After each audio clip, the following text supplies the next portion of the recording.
يا أيها الذين آمنوا استعينوا بالصبر والصلاة إن الله مع الصابرين. Permasalahan berikutnya, bagaimana hukum ini penting bagi antum, bagaimana hukum makmum memisahkan diri dari imam. Ini pernah terjadi kasus di zaman Nabi SAW tatkala Mu'adz bin Jabal salat Isya. Mu'adz bin Jabal radhiyallahu anhu jadi imam salat Isya. Kemudian ternyata dia bacanya panjang, baca surat Al-Baqarah. Ternyata para sahabat yang jadi makmum mereka bekerja siang hari, mereka capek, pengin tidur, pengin istirahat. Ternyata imamnya baca surat apa? Al-Baqarah. Akhirnya ada seorang sahabat yang dia capek mungkin, Muawiyah lagi baca surat Al-Baqarah, dia salat sendiri, lanjutin sendiri. Assalamualaikum, assalamualaikum pulang. Kelamaan imamnya. Akhirnya ada yang lapor, wahai Mu'adz, tadi ada satu orang dia lanjutin sendiri. Kata Mu'adz bin Jabal, itu orang munafik. Orang ini waktu dibilang munafik dia tersinggung. Maka dia lapor kepada Nabi SAW, Mu'adz bilang saya munafik. Maka Nabi panggil Mu'adz bin Jabal. Mu'adz disalahkan oleh Nabi. Afattanun anta ya Mu'adz, kau bukan tukang bikin fitnah wahai Mu'adz. Jangan kau bikin orang lari daripada salat, orang malah salat berjamaah. Ya karena asalnya seorang kalau jadi imam falyukhaffif, hendaknya dia ringankan kata Nabi SAW. Adapun kalau dia salat sendiri, salat terserah, mau kaki bengkak, mau telinga bengkak, mau tangan bengkak terserah. Tapi kalau ente jadi imam, ente lihat kedudukan makmum di belakang, maka Nabi menegur, "Aina anta min sabbihisma rabbikal a'la wasyamsi wa duhaha." Ya dalam riwayat idza sama'un fatarat, wahai Mu'adz, kenapa kau tidak baca surat sabbihisma rabbikal a'la wasyamsi wa duhaha, dalam riwayat wa duha, dalam riwayat idza sama'un fatarat, itu yang pantas dibaca dalam salat Isya. Jangan baca surat apa? Al-Baqarah. Jangan baca surat Al-Baqarah. Ini saya ingatkan kepada imam.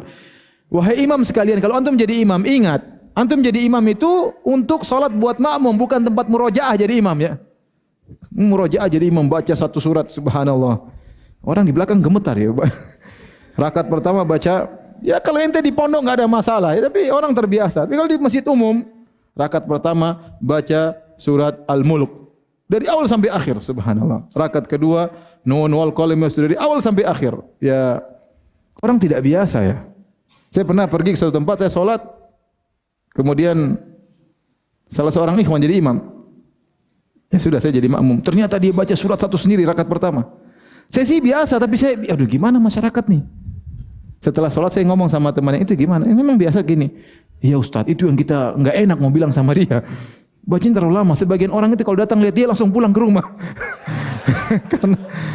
karena kelamaan ya.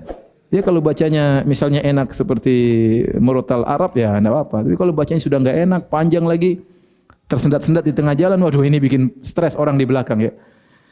Jadi Mu'adz bacanya kepanjangan. Akhirnya orang ini melanjutkan salat sendirian.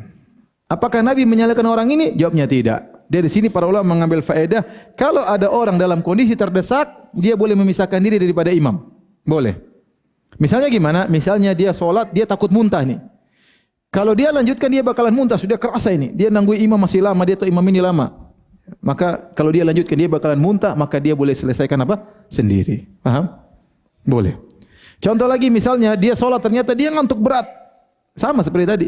Yang meninggalkan Mu'adz, dia kan capek. Ya, tapi ini bukan tiap hari ya. Ini sesekali. Imamnya lama, sholat sendiri. Tidak. Ini dalam kondisi tertentu. Ya. Maka dia boleh menyelesaikan sendiri, niatkan sholat sendiri. Sama seperti kata para ulama, dia khauf fawati rufqah. Dia khawatir dia sholat kelamaan, nanti jamaahnya, rombongannya pergi dahulu sehingga dia ketinggalan rombongan safarnya misalnya. Atau misalnya sebagian ikhwan pernah sholat, dia di bandara, kemudian sholat subuh, ternyata pesawatnya sudah dipanggil.